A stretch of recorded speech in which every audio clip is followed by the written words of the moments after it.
crossover is off and running like Wile E. Coyote. Mike Bianchi, Brandon Kravitz. They don't make cartoons like they used to. An anvil just fell on my head from a cliff. Wow. Just like Wile E. An anvil's getting ready to fall on your head when we go head to head on some of these topics, Kravitz. I don't doubt that. You feel like you're full of vim and vigor this morning. I want to start by pitching something to you because I'm actually a little frustrated with you myself. I saw an article you posted at the Orlando Sentinel with the tagline, "Just don't get swept," heading into this series against the Boston Celtics. What, should we put that on T-shirts, Mike? That's the rally cry. Are you kidding me?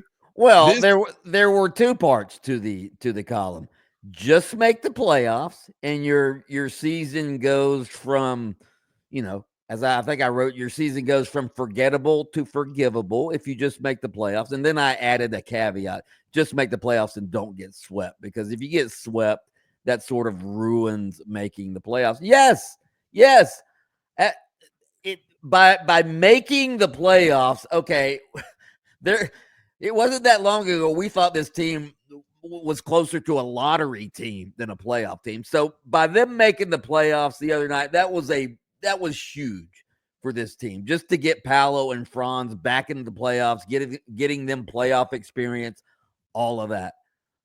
So yeah, I mean, give me grief if you want, but I think just making the playoffs makes this season mildly successful.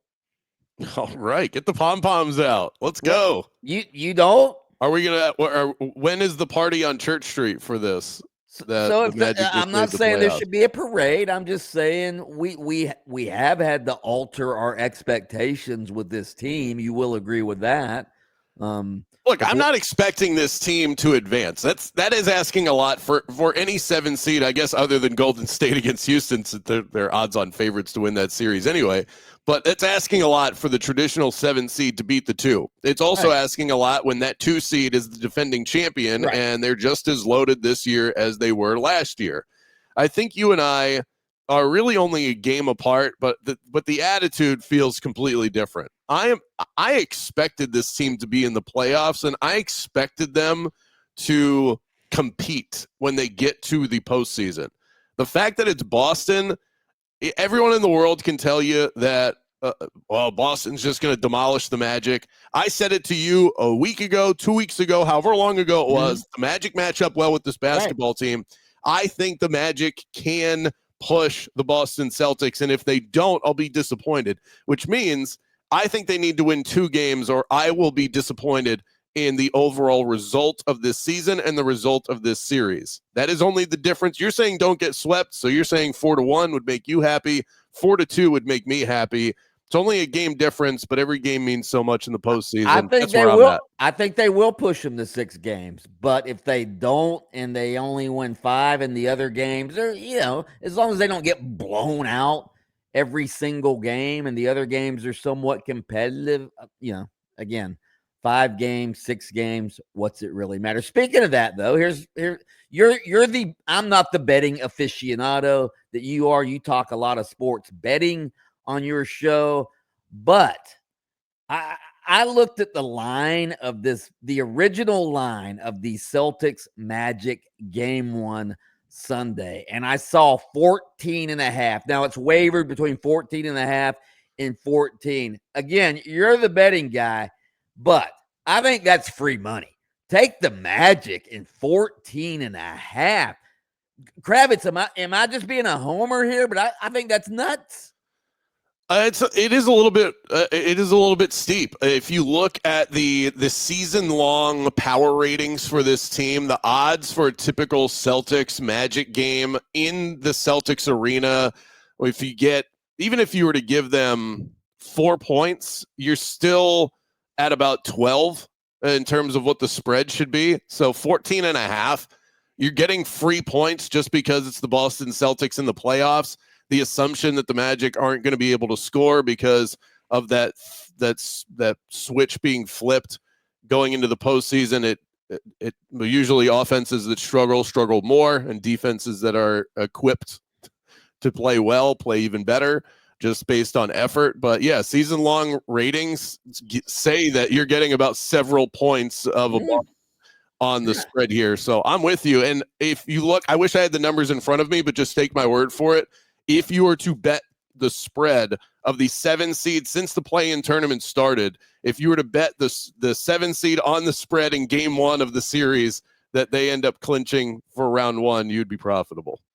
Wow. Look at Kravitz bringing the betting knowledge as always. If I had the numbers, that take would have been a lot better, but I don't have it in front of me. But I have seen it. Just take my word for it. It's out there.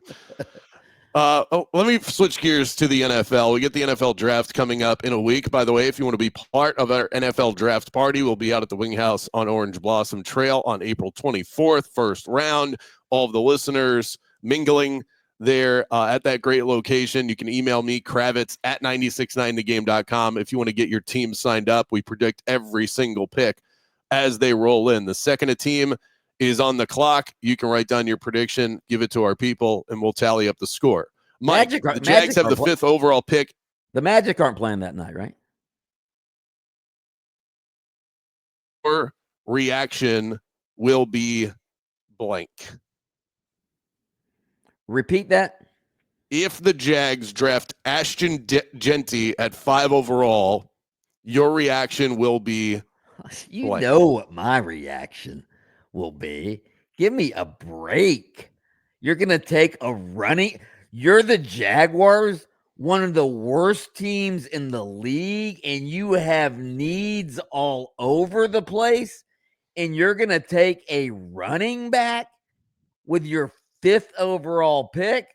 I would be irate if I'm a Jaguars fan. And I think I saw a mock draft that had that. There was. Dane Brugler of The Athletic has the Jags taking Ashton Jeanty at 5 overall. That would be insanity. In fact, if that happens, I was a big fan and a big advocate and have been for years of Tony Baselli becoming the executive vice president of the Jaguars. If they take a running back at 5th overall, I will revoke my endorsement of Tony Baselli. Tony Baselli is the executive vice president. Wow. That is strong. Now, it is a little bit high, but could I at least make the case that any pick you make that helps Trevor Lawrence be better at his job is the right move to make? Now, I'm not an Ashton Jeanty inside of the top 10 guy. I think he's really good. He's the best running back available. I wouldn't take him top 10 personally, but if you do it, you are helping the Jaguars offense, and then also as a byproduct, you're helping Trevor Lawrence. How quickly we forget, by the way. Wasn't it just last season, before the season? Oh, ETN, man. He had a bad year. He had a really bad year. This guy's, you got to take him maybe 1st round pick in your fantasy draft. Good Lord. Wow. All right, speaking of the NFL, your Miami Dolphins in the news again this week. Their GM, Chris Greer, came out and said Jalen Ramsey is on the trade block. First of all, I want to know what you think of the Dolphins trading Jalen Ramsey when their defensive backfield, their secondary, is awful without him. But here's my main question. The Dolphins go and get Jalen Ramsey, give him this huge contract. They extend his contract, give him even more money. The same thing they did with Tyreek Hill. Let's go get this guy. Pay him big money when the Chiefs didn't want to pay him big money. And then we'll give him even more money. Now both of those guys essentially look like they want to bail out on the Dolphins. Are the Dolphins the worst run or among the worst run organizations in all of football? Hard to argue with that. And I think that the veil was pulled over our eyes for the last couple of years because it looked like they were turning things around. They had made the playoffs, which is more than some of these moribund franchises can say across the NFL.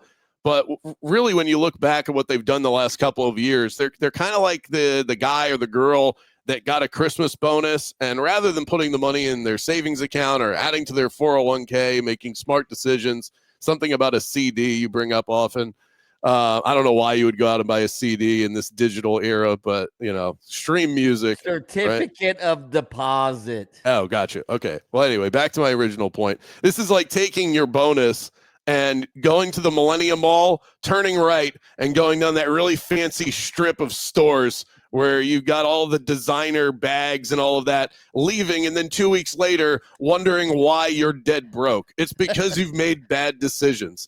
The Dolphins need to go on the keto diet. They need to start hit the gym, start a training regimen, trim the fat. Jalen Ramsey is 30 years old, overpaid, not as good as he used to be. The Bradley Chubb deal did not work out. Tyreek Hill can't keep his head on straight. He's a problem child who's also overpaid. The Dolphins need to bring it back down to the basics, which they won't do because, like you said, they are poorly run, and they will just continue to circle the drain until I am dead and in the ground. The crossover is over.